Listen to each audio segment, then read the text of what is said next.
Hey, welcome back to my kitchen. My name is Shanae and today we're going to repurpose leftover stuffing into delicious breakfast casserole. A few years ago, I was perfecting my sausage stuffing and I had so many batches of sausage stuffing that I had to repurpose into something delicious. And that's how this recipe was born. Now I make stuffing just to make this casserole. It's so delicious.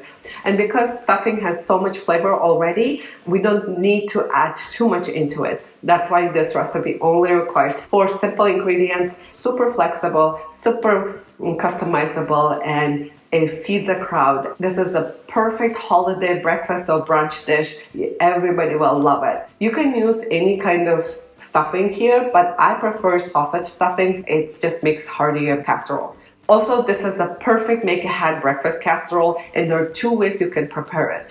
First, you can prepare everything up to the baking point and cover and refrigerate and bake it in the morning, or you can prepare it all the way, bake it and everything, and then reheat it in the morning. Either way works perfectly. It just depends how much time you have on hand in the morning.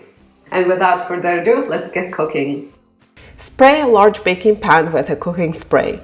Then spread the leftover stuffing in one layer. In a large bowl, whisk together eggs and milk until mostly smooth. Then stir in half of the cheese. Now pour the egg mixture over the stuffing. Sprinkle the remaining cheese on top and bake uncovered for 40-45 minutes until the eggs are fully cooked.